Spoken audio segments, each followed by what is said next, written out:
So, how is it possible to be a neutral teacher if you have a value rich way of living? If you carry a lot of values and you are enticed with a lot of ideas and values and have opinions, is it then possible to be totally neutral as a teacher? And my answer is clearly and definitely yes. I have tried it and I have done it. And I've also read about it in history. And the philosophers have also talked about it when they talked about education. That pedagogy, that means showing the way to someone who are not aware of it, is actually, as it says, showing the way. And that's not your way, not showing your ideology or thoughts, but showing the person the way to his ideology, his thought, his way. And that's what Socrates was supposed to have been doing in his own society. So, yes, my answer is clearly you can be a neutral teacher even though you are value loaded, like you have a positive view on values and you carry them with you. That's not a problem. Um, and you don't need to be negatively loaded against values in order to teach. You can very easily be a neutral teacher if you think like I did at that time, especially during the years I studied to become a teacher. I studied in secular institutions with a slight cultural, what can you say, intersection of some kind of open-minded Christianity, but basically it was a secular education.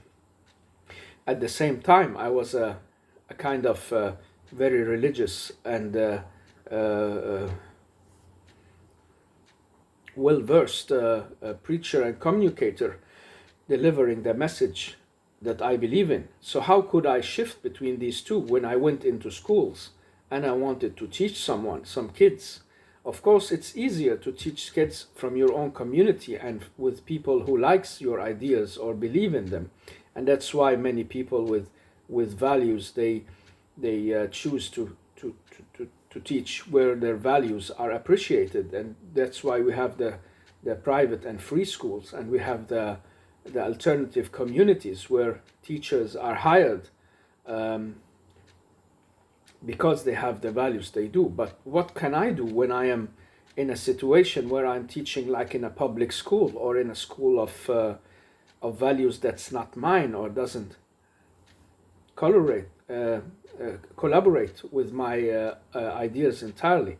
Well, you have to shift your mind, and I think a lot of people do that every day.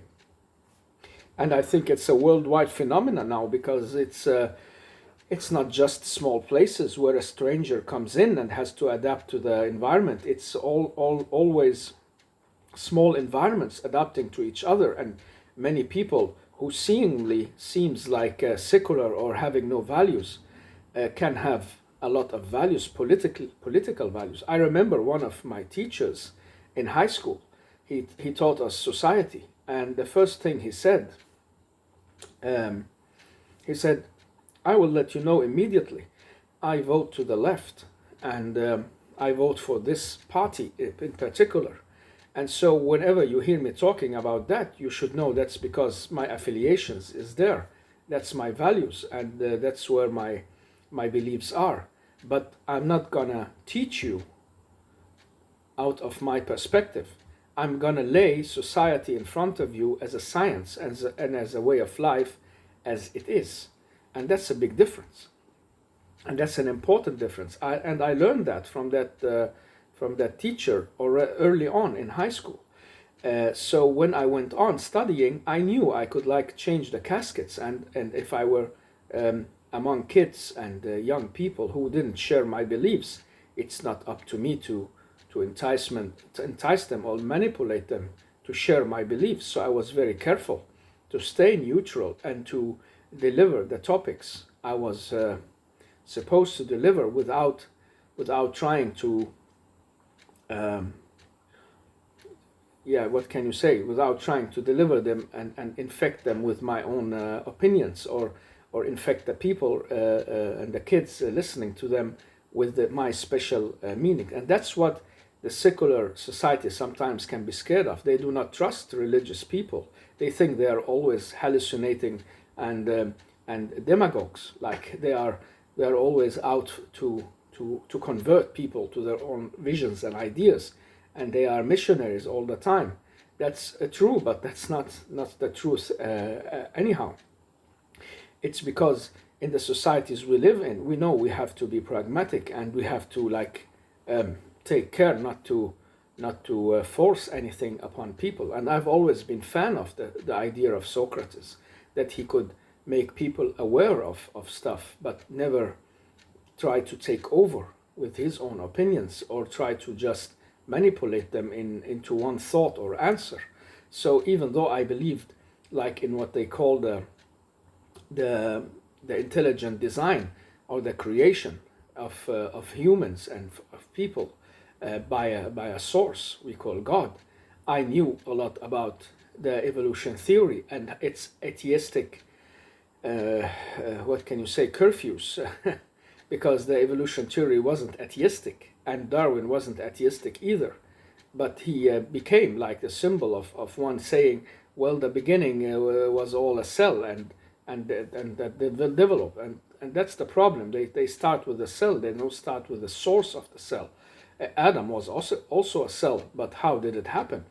And sometimes it's artificial disagreements, and so keep yourself out of it as a teacher, and give the lessons as you are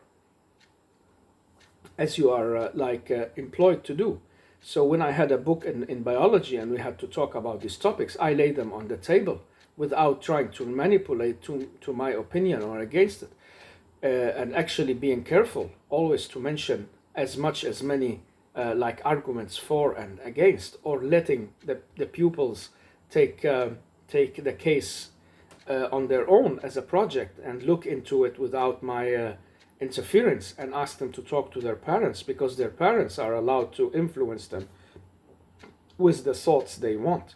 So it is possible, it is fully possible to be a neutral teacher, even though you have values and religious beliefs that you really want people to share with you, and you want to share them, but you can share them where you are allowed to, and where people really expect you to. You do not sneak in.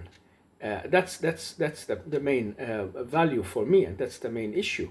You do not sneak in using your employment or your power or the way the society have trusted you with, to try to sneak in your manipulative ideas, because maybe you believe in them but others don't, and others didn't expect you to come and manipulate them into certain ways of looking. They think you're a teacher who is relaying topics for them and not his own meanings. If you want to put your meanings into something, sometimes you can have a debate and say, this is a debate, now everyone is entitled to his meaning. Even I, as a teacher, I'm not the authority. I'm not teaching you facts anymore. Now I am telling you what I think is a fact, or what I believe, and you can say what you think of that. And that's the right and respectful way to meet kids and pupils, because your role as a teacher is to develop them into the form that is given to you by society, the political decisions that have been made around you. It's like a contract. You are forced to use that, and if that contract is telling you are a neutral teacher, you do not mix your ideas into the school ways, that's, you have to respect it and you follow it. And that's what's in the West mostly, and in some countries abroad. And so many places, they only apply, they only let people educate pupils whom they know are sharing their own values. But the world is global, and you get many people with different opinions. You can have teachers on the very right wing or very left wing, and have political ideas. They can be atheists or religious and anything. They can belong to an ethnicity or to a sexual group of a kind. And if you would go on pilling teachers out because of their belief and value systems, that means you won't have a teacher left.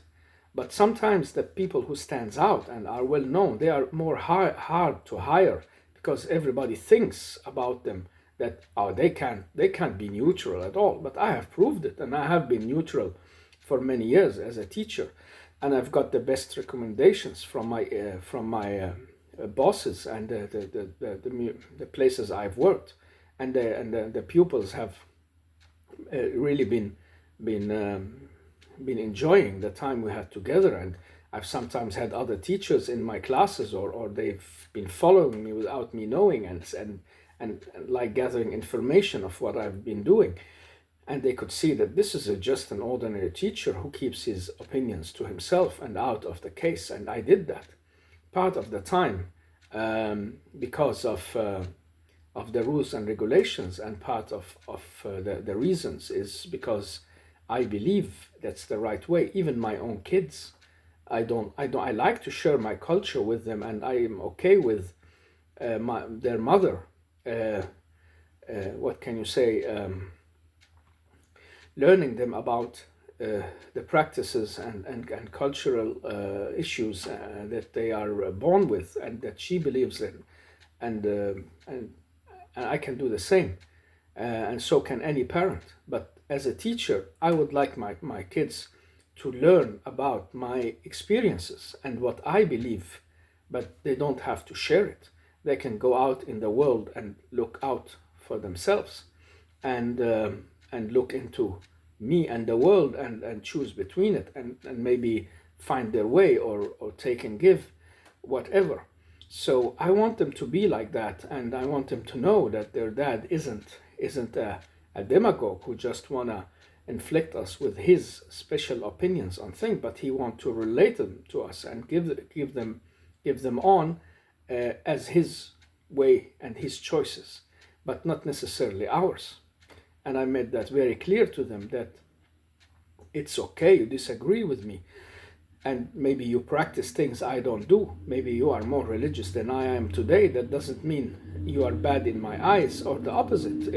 If I am telling you something that you really don't like or don't think is agreeable to you, you have to look into it. And that's what I did with the kids and the pupils, and that went exactly fine, because I had the topic, and I had my way of relating it to the learners, and keeping my opinions out of anything that had opinion in it, like history and society especially, and religion and philosophy.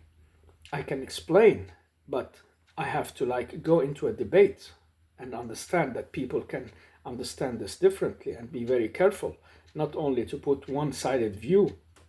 And how does that go along with me believing in some truth? Because if you believe in values and have a truth, then you see the world through the lenses of that belief, and you know that that's the only truth. The rest is false. That's basically how it is. So it's a kind of, they call it a paradox. It's a kind of contradictory terms we're not able to solve. That how can a man or a woman who believes in something can be a Christian nun, it can be a Jewish rabbi, it can be a Hindu temple visitor, any kind. It can be an atheist crusader, as they call them today, who believes in one thing and rejects the other. Are they okay using their opinion and what they think is fact and science to neglect the other side and the other opinion? That's wrong. So the school system should be that on whatever topic there are disagreements and there are arguments, the arguments should be put forward, both in books and from the teachers. And it's not up to you to convert people to your opinion or to try to manipulate them to follow you. It's their own right to have their own culture and background, you do not force your opinion upon people, and that's not wanted. And in my belief, that's not what my God and the God I think I'm listening to really wants. He wants the humans truly to be able to go out and dig and think and discover. And some will discover, some will not. And you can relate the facts on farming and on spaceships and on the planets, and what do you do with the flat earthers? Like if a teacher believes the earth is flat and everyone else is teaching about the earth is round and moving, and what do you do with that kind of teachers? Well, they have to respect that most people have this scientific knowledge and believe. And they can say, listen, I'm a flat earther, but I'm a teacher. And that means I'm going to tell you how the world thinks about this, not only what I think. So everybody is not just stupid and bad. So if I'm going to teach religion and philosophy, I will teach Christianity like a Christian. I will teach Judaism like a Jew. And I will let the Jewish people talk for themselves. I will bring them on as a video or a commentator, or bring them into class and let the pupils talk to them. And the same with the Muslim and different kind of Muslims, different kind of Christians, different kind of Jews. It's not the same. It's not all alike.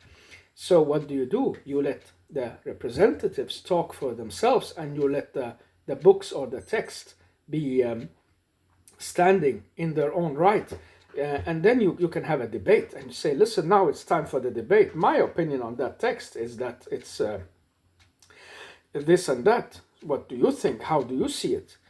And people can talk about it very openly and respectfully. And that's how you go around about teaching and being neutral.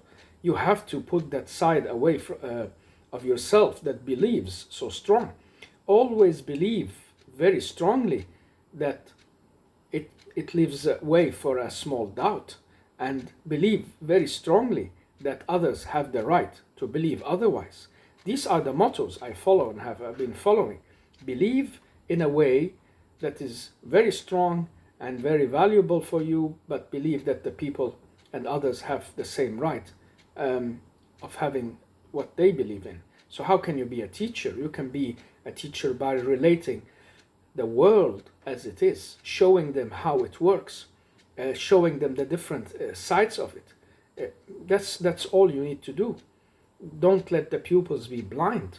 Let them discover themselves in a process of education, and discover their ideas and their culture and family and how the world is going on with politics and the different opinion in it. And so maybe you will find one of your pupils on the opposite side of you one day. And that's how life is. And many teachers have lived that. Even the teachers who were living in a monoculture, they found the pupils on the opposite side of them at one time or another. So your role as an educator is not to be a demagogue and to be a manipulator, but to be one who relates facts and the world, to show it as it is and to reflect it as it is. And that's what is going about being a neutral teacher, and that's very possible. And I've done it, and I've been happy with it. And that's what I believe is the respect for the deep respect for the other human and his or her opinion.